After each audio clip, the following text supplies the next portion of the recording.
Disclaimer, I do not dislike CinemaSins, and that is not a lie. For my next Everything Wrong with CinemaSins video, I'm going to be saying the video on Mr. Peabody and Sherman, and I would like to give a thanks to Peanut2334 for requesting this video. Enjoy, everybody.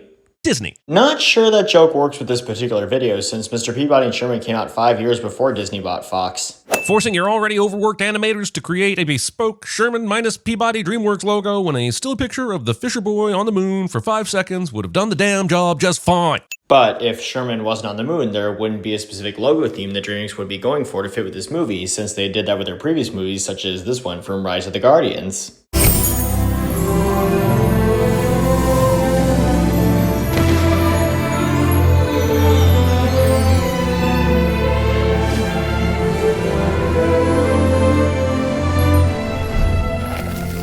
Oh, sorry, you caught me doing my yoga. Upside downward doggeration. Singing narration cliche. Come back, throw the stick. I'll stay, I'll heal, I'll even shake hands. But will you get rid of the creepy mouthful of human incisors? At least grow a few canines, will you? They're literally named after you. But like one of my viewers recently pointed out, you said human incisors, and humans aren't the only species that have incisors. And also, you put an unnecessary apostrophe at "ya" here. I pioneered new techniques in alternative energy.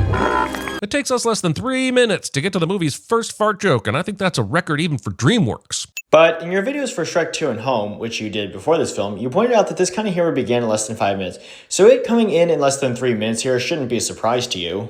Have you told them about the WABAC? Why are they both aware of me, and where does this moment fall in the timeline of the rest of the movie? Jeremy yells at the screen cliche. So Sherman is highly prepared for life, but still presses the elevator button repeatedly like an asshole. Actually, Sherman isn't pressing the elevator button, he's waving his hand in front of it, which indicates that the button is motion censored. Of course, time travel can be a bit unpredictable. I wish I could time travel to the time when we are finally done with this fourth wall-breaking expositional narration fest. Remember when movies actually movied? Also, this movie should have been called Dog to Her Who, and I will hear no further feedback on this matter. Arbitrary series reference. Marie was a woman with a prodigious appetite for all things covered with frosting. Thinking frosting works on all food. I mean, I have a former friend who dips his Doritos in frosting who might disagree, but there's a reason he is a former friend.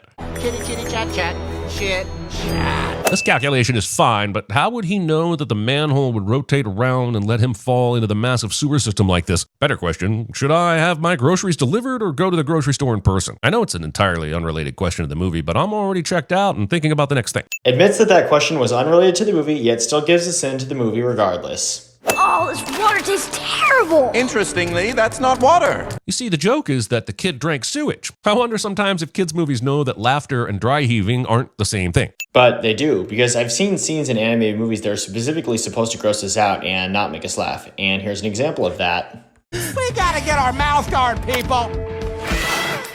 No! That's not ours!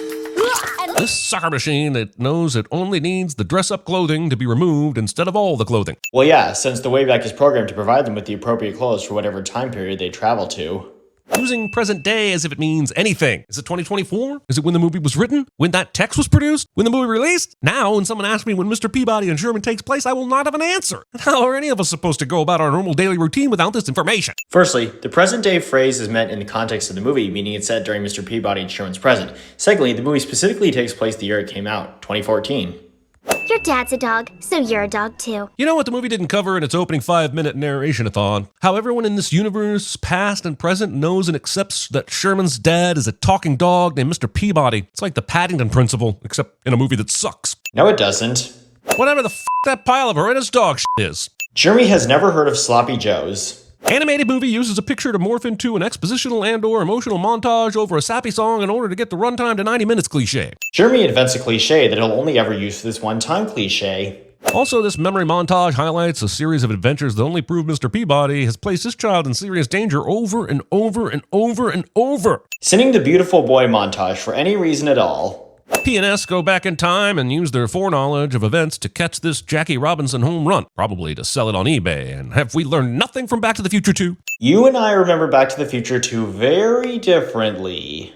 Bringing Prince of Egypt into this Arbitrary movie reference. Also, the paper is from 2006, and since this movie is set in present day, I can only assume that Sherman is 18 now and somehow still in elementary school. But again, present day means in the context of the movie, not the real world, and 2014 is when it's meant to be taking place. And since Sherman is 7.5 in the film, this paper was likely published shortly after he was born, meaning the timeline makes sense.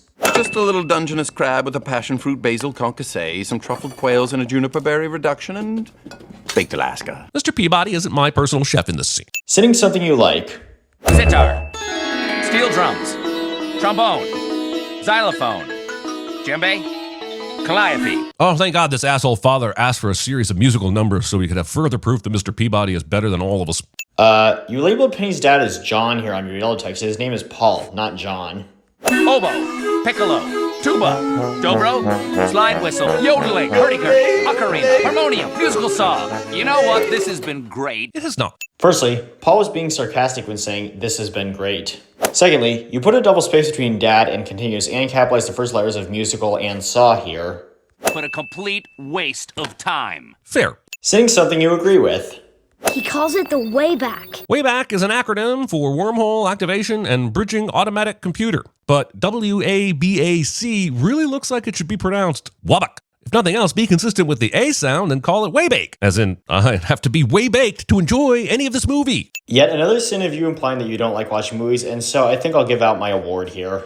When I die, they'll kill you too. And then they'll rip out your organs, stuff them in canopic jars, and then mummify whatever's left. Okay, I'm seeing this now. Thank you. Getting your wig snatched by your fiancé, but in a bad way. But you know she handed the wig to King Tut, right?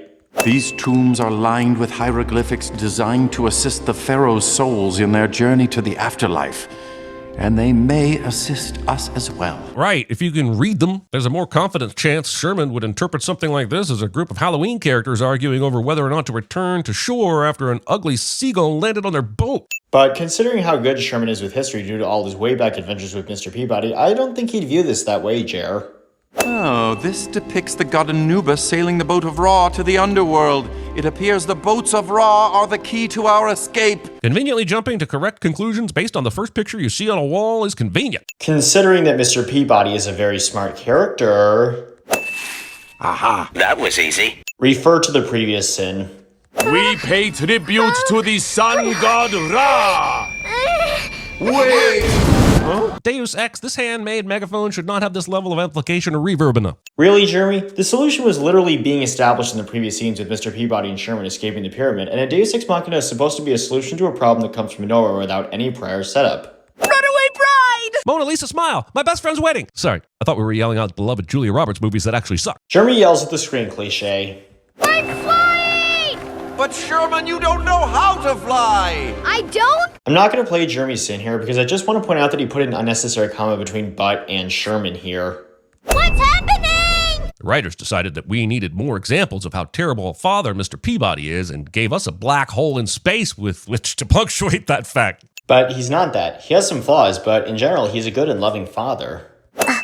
Jeez Louise, what is that spell? Ball sweat. Stacks and stacks of ball sweat. More yelling at the screen.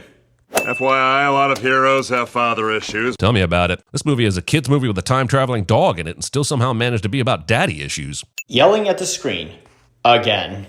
Okay, fine, the math here checks out, but when the did you have time or ability to measure the radius of the wheel or count how many times it's revolving every minute? And fine, I lied, I didn't check the math, I hate math, but I know you're pulling these numbers out of horses' ass either way. But like I previously pointed out, Mr. Peabody is very smart, so I think it's understandable that he'd be able to think of all this in a short time. And now we're checking Peabody's bona fides and lassoing, except considering its present day, he hasn't placed in a single event in 14 years. More like 4 years, since the movie takes place in 2014, not 2024, the year that you sin this movie. We've got a time machine, Penny.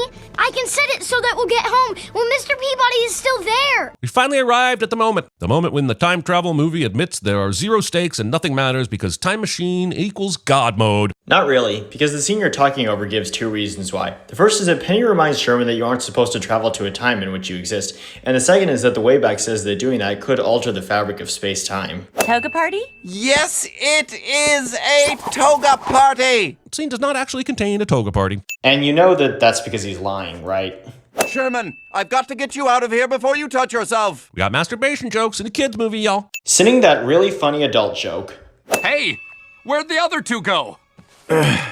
Our cosmic doubles combined in order to reconcile a paradox in the space-time continuum. Oh. Yeah, so...